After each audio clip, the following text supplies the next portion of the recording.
Well, good morning. Good morning, good morning, good morning, good morning from Five Bite Shalom.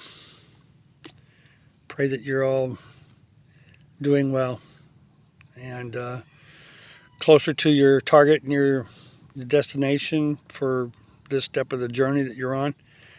I just want you to know that we do pray for, our partners and subscribers and things. And when I say partners, I'm talking about people who partner in prayer. We don't do a lot of soliciting for, pay to subscribe and pay for this and pay for that. This is not a for-profit venture. This is a pour your life out as a drink offering venture. And that's the way I've approached it for 28 years across 22 nations. Anyway, should you be so inclined, then please do subscribe because it's free. And once we reach a certain number of subscribers, then I can do live streaming. Today is another Testimony Tuesday segment.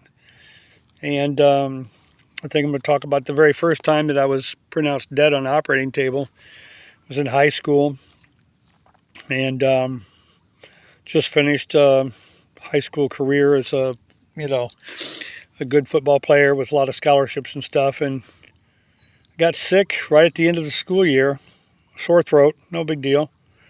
Kept going and going. Men are bad about going even when we don't feel good. And then I got really sick and my throat got so sore. Went to the doctor and they told me I'm going to have my tonsils out. No big deal. I mean, I was surprised I still had tonsils at 18 years old. But I had my tonsils, and they were all swollen and inflamed really bad on one side. The other side wasn't too bad. But both sides were, white blisters and just swollen.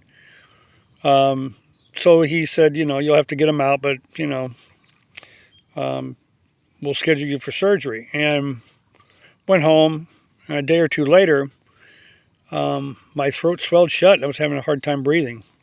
And so they took me to the hospital, and they didn't want to operate. They gave me antibiotics, and I think they gave me a little shot of adrenaline or something.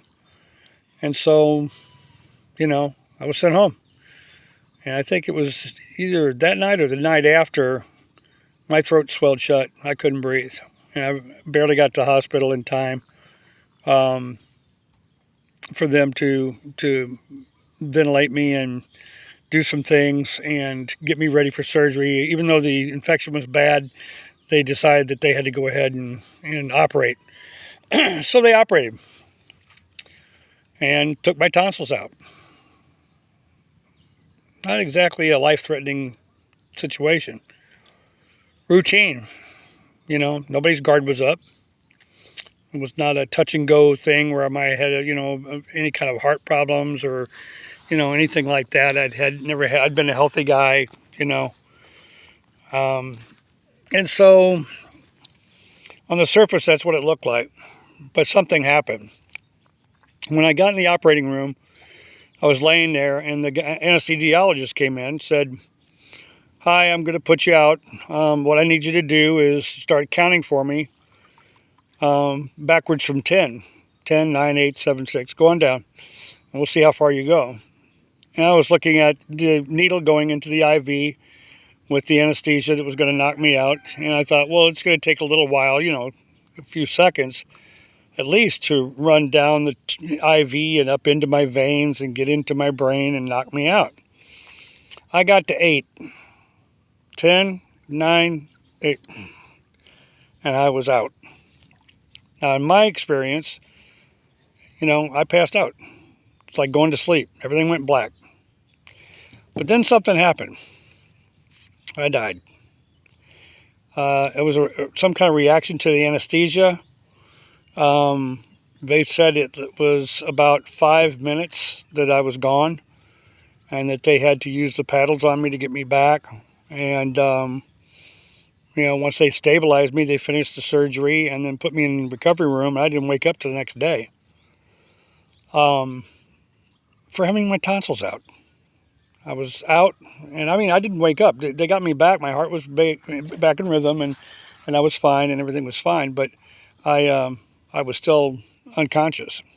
And so the next day, when I woke up, I said I'm thirsty, and my throat was so dry, and my mouth, my mouth hurt so bad. And so then the nurse said, was surprised I woke up, and so she went and got the doctor. The doctor came in, and he told me, things were kind of touchy there for a while, and I'm glad you're doing okay. And he didn't really get into it very much. And then I said, Doc, I got to ask you a question. How did you get both of your hands down inside my mouth? And he's just, mechanically, he's like, well, we dislocate the jaw, and so your jaw will be sore, but we dislocate the jaw, and then we put these spreaders in there and these thumb screws, and it takes a while, but we stretch it out until finally your mouth's open enough we can get down in there and work. And he's like, wait a minute. How did you know that I got my hands down inside your mouth? Because this is like 30, 40 minutes, 45 minutes after you were out. I said, well, I saw it. He said, how could you see it? Your eyes were closed. I said, no. And then I proceeded the next 15, 20 minutes to tell him every detail of that operation, looking down on my body.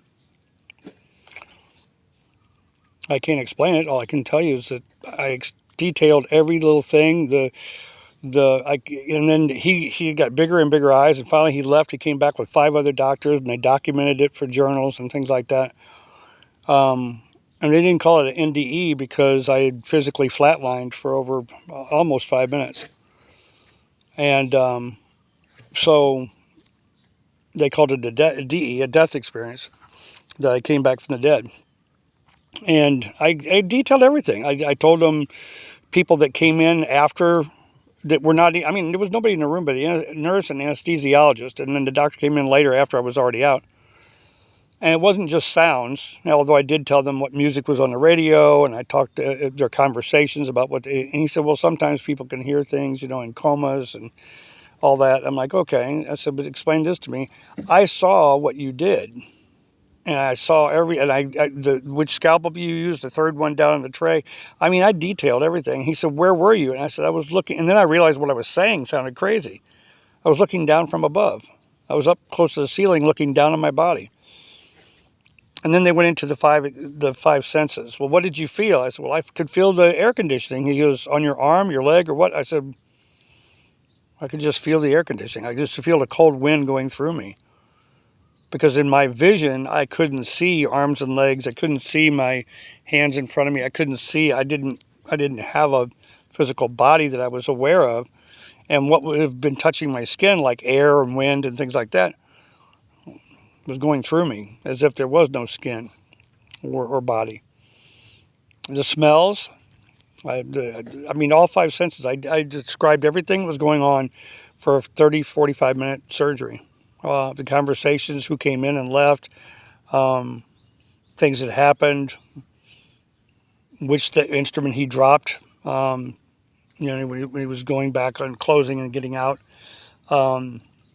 And even why one side came out so easy. And then the other side, and that really kind of began the conversation. I said, well, I saw you had one side, you just kind of went in and scooped it out like warm ice cream. And the other side, you went in and you had to get 2 hands in and really just, saw on it. And he told me one side was rotted flesh and the other side was healthy, and that happens. And that was when he was freaking out about, like, how could you know that? Where were you at? How did you see that? And so that experience, I read about it later in college in psychology classes called astral projection, where people have experiences where they leave their body, they look down on their body, they describe everything in the room. It's not, unique to me, but these people have experiences. They're all the same experiences. And sometimes, people that are skeptics will say, well, that's from movies, that's from preconditioned thinking, blah, blah, blah, blah, blah. If you knew anything about what you're talking about, you'd be right, except for the fact this is not one of those cases. I didn't dream something up from a movie. I detailed occurrences that happened in the room. Sights and sounds. The sounds you could excuse away maybe, somehow. But, excuse me, but the sights, I couldn't see through my eyelids. And according to my respiration, according to my EKG, and according to the heart, I was dead.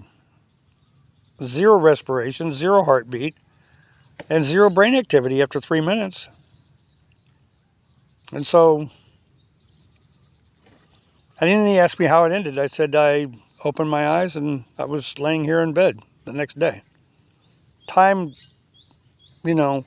from the time that they finished the operation to the next day, I have no recollection. It was just a blip. What was 12, 14 hours, 16 hours, whatever it was, from the end of the operation to the next morning when I woke up. It just was, for me, it was just a second. It was like at the end of the vision of me getting operated on, I opened my eyes, I was back in my body, and everything was back to normal. So, was I a real high, tight, walking believer and in faith the way I should be? No, I wasn't near as close as I should have been. But I had, I was baptized 12 years old. I've been raised Baptist, and reverence was something that was not even a topic to be questioned.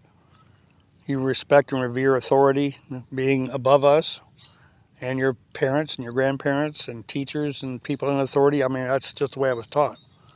So, anyway, I just wanted to share that testimony because, when it's your time, it's your time. And there was no fear, there was no anxiety, there was no nightmare, there was no, I mean, that's why maybe it's not worthy of a movie or something, because there was no screaming and light at the end of the tunnel and all these kind of things, that, people have experienced and people have said it's, from seeing movies about those kind of things, but this was not the case. And since I have been, dead 3 times, I can tell you from experience that it is an experience. And was it the same every time? No. I'll talk next Tuesday about the time I died in the outpatient surgery, outpatient in a doctor's office. But when it's your time, it's your time. You can't delay it and you can't speed it up. People have tried suicide and failed. People have tried everything in the world to be safe and died in accidents. So we all have an appointed time. And that's what I want to leave you with. That we don't need to stress about when it comes, because it comes when He deems it the right time. And if you really love God and if you really trust Him as being your creator, then why wouldn't you trust Him to bring you home and be with Him? And the timing of that. And yeah, it's sad for the people left behind, but if they're in faith, and it's like, see you later and let's have a celebration of life and celebrate all the good times we had together. If it's somebody who's going to perish, then it's a real tragedy and there's a lot of tears. A lot worse than somebody who's lived a life that, I didn't get into drugs, I didn't get into criminality and stuff in high school. And in high school, I kind of kept my nose clean, got decent grades, and played sports, and did go to church, raised by a single mom. We went to church every Sunday. It was just part of life. And like I said, I wasn't as close as understanding the Bible as I am now. I can't dare say I wasn't as close to Him as I am now. But I loved Him, but not as much as I do now. And I pray that I don't love Him as much today as I do tomorrow, that I keep growing in that love every day. And that's maybe that's why, people who are going through some things need that. They need that assurance. They need that certainty that where they're going afterwards is not a place to be afraid of. And we are going to see our loved ones eventually. We're going to sleep until then. So am I afraid of a dirt nap? No, and it's not talk or rhetoric. I mean, I was afraid to die when I was young. No, I never thought I'd live past 30. Now I'm 67. So I've been wrong 37 years. All my life, I couldn't picture myself past 30. Couldn't picture myself past 30.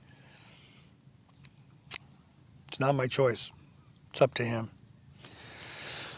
So bless you. And please share. subscribe, whatever God leads you to do. You know, I love him and I love you, and if I didn't, I wouldn't bother wasting my time, you know. And it would be a waste of time to share it with anybody who's, you know, that it wouldn't benefit. But I scatter a seed, let him water it, and we'll see what happens next time. Be blessed. Shalom.